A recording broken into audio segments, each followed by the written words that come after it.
I recently saw this post on the Power BI subreddit where someone was asking for help to connect Jira to Microsoft Power BI. Now, I saw this and I thought, hey, I can help with that. But I don't have a Jira account. So I went on to Google and I created a free account. And then I thought, well, I'm going to be giving a demo on how to connect Power BI to Jira for free. I need some data.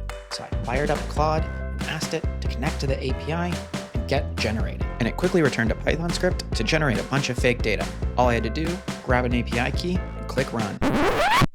Then, after realizing, well, I forgot to type in my Jira URL, email, and project key, I was back in the game, hitting run one more time and generating some fake data. Hi, my name's Ned. I'm a Microsoft MVP with a focus on Power BI, and today I'm going to be showing you how you can connect Microsoft Power BI to Jira.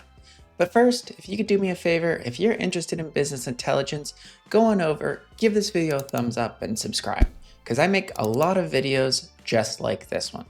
All right, let's get started and let's connect Microsoft Power BI to Jira, because I promise you, it's not as complicated as you think. So jumping into the computer, the first thing that we're going to need to do is create an API token.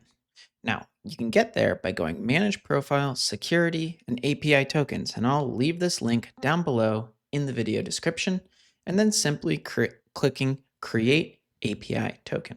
You'll want to give it a name and an expiration date. I typically set my keys to expire in about 3 months, and that's because every time they expire, you need to go generate a new one. So if you want this dashboard to refresh on its own for any given period of time, you probably want to bump this up a few months. But let's give this a name. I'm going to call mine Power BI Demo. Now, this is going to generate a really long token that you're going to want to copy. Now, you should not share this token with anyone. I'm going to be deleting this after this video, so I don't really care if anyone sees these tokens.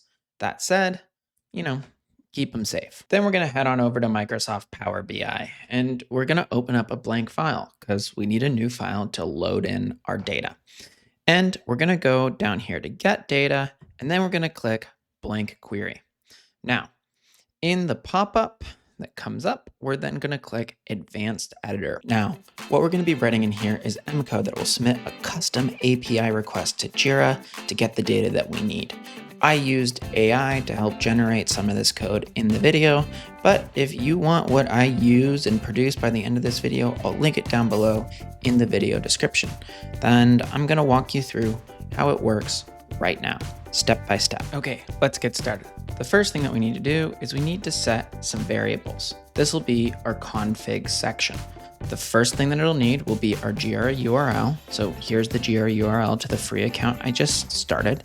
Then it will need your email. So in this case, here's my email, that API token that we created earlier, and then a project key. Now, what you can then do is you can see what all of these look like by clicking done. And you can see we just basically set some variables. So here's our Jira URL, here's our email, here's our API token, and here's our project key.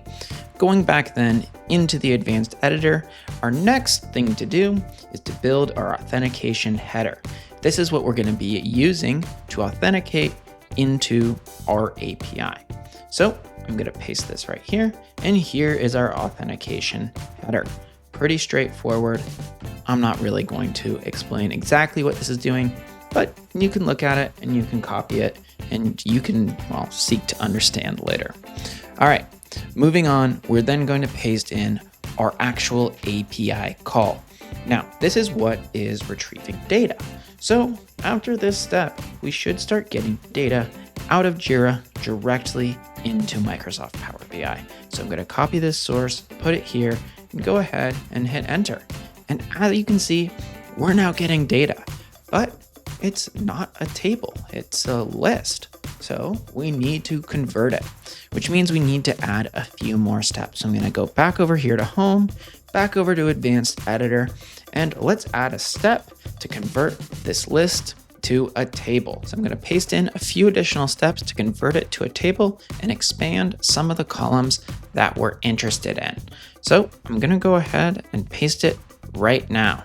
And as you can see, once I go ahead and I bring in my fields, I am getting some actual data. So I'm going to go ahead and hit done.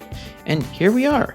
But as you can see, we still have a few more records that need to be expanded.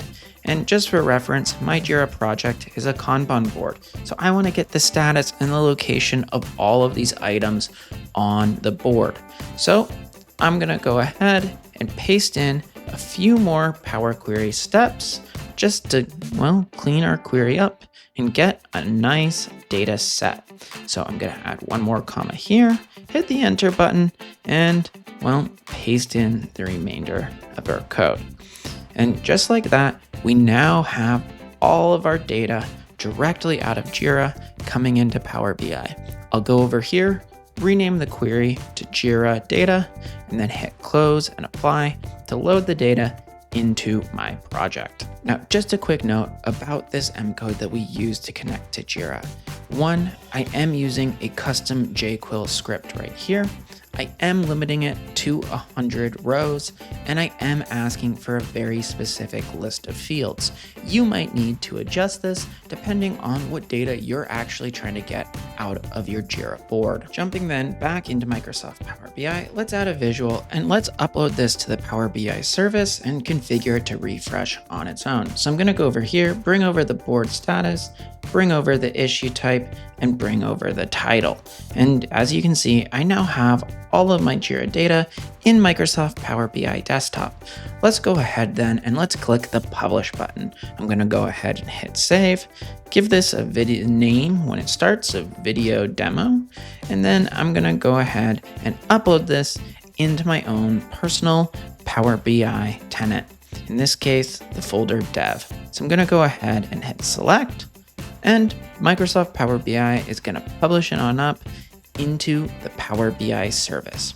Once this is done, I'm going to click the link to sign in to Microsoft Power BI, sign in with my account here, and we should have our dashboard loading up quickly and quietly.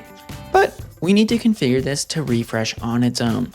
So let's go back into the workspace where we published it, scroll down to find the file, click the little three dots over here, and then go down into settings. We need to make sure that we have our credentials. As you can see, it failed the test connection. Please ready your credentials. We're going to go ahead, hit this little edit button. We're going to hit none on privacy level, and then we're going to hit sign in. And it should sign in. And then when we go back into this dev down here, we can go ahead and refresh the report, and it should refresh all on its own. Now, your organization might require specific privacy settings or security settings when using an API key like this, but I hope this was a useful demo for you and you learned something. If you did, again, consider giving this video a thumbs up and subscribing. I'll see you in the next one.